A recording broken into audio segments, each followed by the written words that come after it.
खरंच असं वाटत होतं ना, की दोन्हीही साईडला आग लावलेली आहे आणि त्याच्यामधून मी जाते. आज मी निघाली आहे चंद्रपूर जायला. उन्हामुळे फुल कव्हर होऊनच निघावं लागतं घरून. तसं तर मला सकाळी लवकर निघायचं होतं, बट एक काम आल्यामुळे माझं जमलं नाही आणि मला 11:30-12 झाले निघायला. आणि ऊन इतकी भयानक, बापरे! आमचा पहिला स्टॉप होता जाममध्ये, जिथे मी जास्ती काही नाही, बस एक प्रोटीन बार घेतलं आणि मग वरोराला थांबून मी थंड थंड निंबू पाणी पिली. आणि हे दिसल्याबरोबर असं वाटतं ना, की हाश, आलोय आपण आता आपल्या घराजवळ. इतक्या गरम वाफा आणि ऊन लागली आहे ना आज, खरंच असं वाटत होतं की दोन्ही साईडला आग लावलेली आहे आणि त्यामधून मी जात आहे. मग घरी गेल्यावर मी छान झोप घेतली आणि सायंकाळला ना मम्मी बाहेर गेलेली होती घरी काही सामान विसरून. तर मी ते मम्मीला नेऊन द्यायला गेली. आणि इथे मस्त बायांची किटी पार्टी सुरू होती. माझ्यापेक्षा जास्त तर माझ्या मम्मीचे फ्रेंड्स आहेत. मग मी मम्मीला जे सामान द्यायला आली होती ते दिलं आणि घरी येऊन बसली जेवण करायला.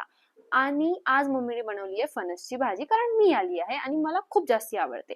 मम्मीच्या हातचं जेवण करून जो सुकून मिळालाय ना मला, जेवणानंतर श्रीखंड वाव! खाल्लं आणि आता मी बसत आहे लिहायला. कारण मला इतकं मोठं असाइनमेंट लिहायचं आहे. ही पूर्ण बुक ब्लँक आहे. मी एक पण पेज लिहिलेला नाहीये. असाइनमेंट सबमिट करायचा टाइम होता 11:59 पर्यंत आणि माझं 11:53 ला लिहून झालंय. त्यात मग परत पीडीएफ बनवा आणि हे असाइनमेंट सबमिट पण होत नव्हतं लवकर नेटवर्क इश्यूमुळे. बट मग कसं तरी झालंच टाइमच्या आत सबमिट. पण माझे हे पोट बघा, असं वाटतंय पूर्ण वर्षभराचा अभ्यास ना मी आजच केलाय.